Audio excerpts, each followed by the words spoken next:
Hey friends, let's jump into another great resource for us as educators, and that is PBS Learning Media. You've probably watched PBS at some point in your time. When you were a kid, you may have watched Sesame Street, or you might still enjoy a little Ken Burns documentary today. Here's the great part. So many of those resources are available for us as teachers to use in the classroom with handouts and activities and guiding questions and so much more. The trick is to know how to search the website. So we are at pbslearningmedia.org. Very easy to type in, or you can just type in PBS Learning Media in Google to get you there. And in that space, let's take a quick tour of what is available and how things are laid out. So up here at the top of the page, you're going to see subjects and grades. And then there's a student side of things. We can talk about that in a bit here. But then the same topics, so the subjects that we saw up here, science, engineering, and so forth, those are going to sit right across the middle. So you have either direction in which you'd like to explore. There is even a section for world languages, professional development, which have literacy strategies for us, working with current events, all kinds of wonderful things that are in there for us. We can also search by subject down here at the bottom or by grade level. Same option that you have up here, just right in the middle. But here's where I want you to scroll a little further. You're going to see a banner in the middle with news and events. These are going to be some items that they're going to highlight at this point in time, seasonally, by unit of the year, the time of year that we cover certain things. You're going to find those right here in the middle. What's really cool is they also have opportunities for students to do creativity challenges in here, like designing their own podcasts and all kinds of really cool things. So you might want to check that out to see what's new. Just look right in the middle. Further down are collections. Now, collections are things like Ken Burns in the Classroom, where several of the pieces from his documentaries, not the full gamut of those because those are many hours long, so it's going to take pieces of those and allow us to use elements in the classroom around targeted subjects or content specific elements. Here's that option, history collection, Superwise comic book adventures. So you're going to see that there's things for different grade levels and subjects in here. The Black history and cultural piece is fantastic. I highly recommend you explore that. Northern Nights and Starry Skies, there's a whole selection on space. The Smithsonian resources for the classroom. Indigigenius is also fantastic. This is a collection of videos around STEM and our indigenous peoples here in the United States who actually had solved many STEM challenges over the years and just highlights those communities. It's really great. I highly recommend them. Crash Course, which we've seen in YouTube as well. And then there's even events for resources over current events. A little further down, it'll also have one little selection highlighted here for you of that collection on the elements of art. It's also pretty good. But jumping back up here at the top, that just kind of gives you a tour of the main space. But let's jump in a little bit further. I'm going to come in and search for metaphors and similes.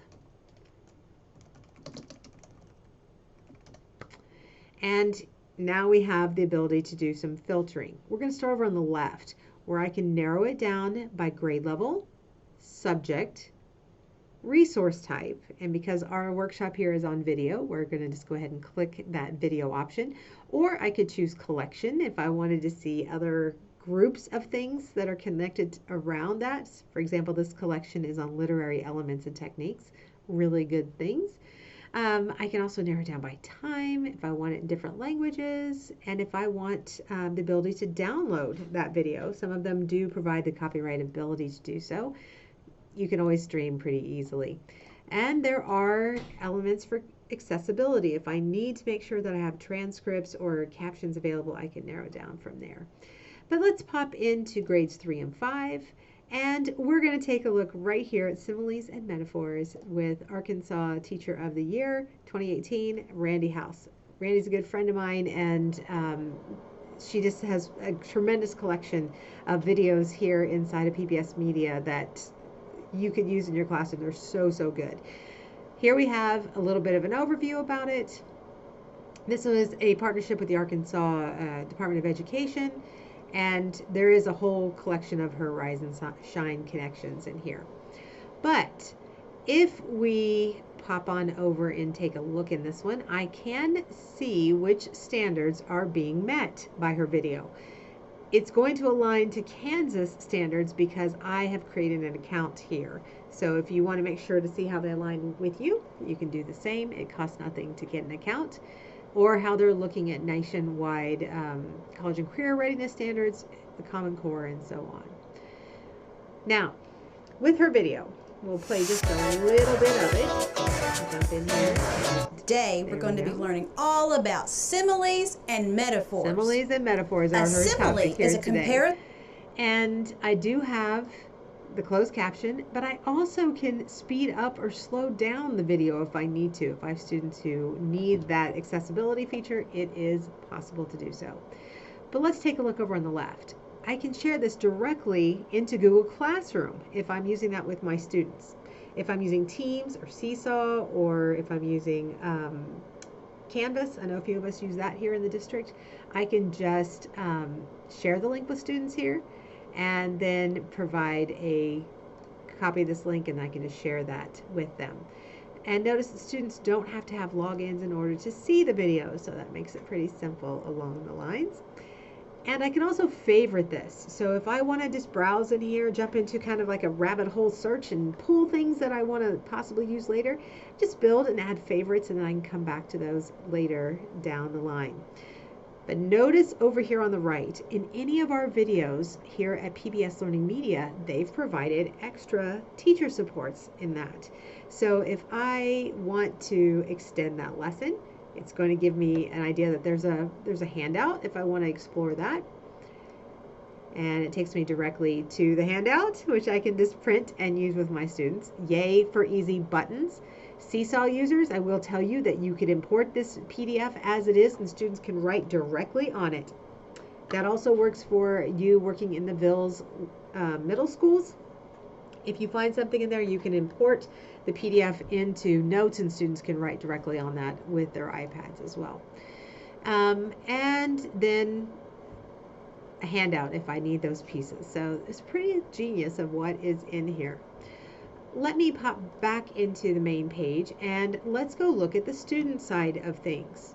Notice that they've reduced a lot of that extra elements of clicks of links and all of that. They're just going to clean it up just a little bit for us. I, as a teacher, can actually create a class and make assignments in here if I choose to do so. If you're interested in that, just reach out to me. I'm glad to give you those tours. But if you're just exploring today, that's fine. I am going to have the option just to come in here and click something like preschool and the arts, and this is the side for the students.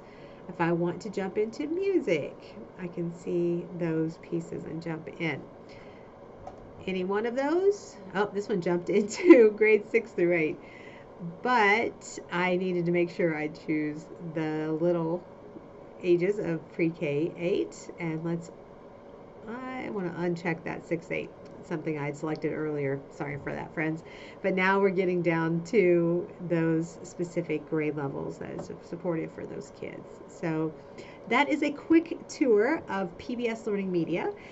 I highly recommend it. Things in here can be shared with your students. They're copyright friendly, and we know they're going to be aligned and great for the classroom. Hope you enjoy it.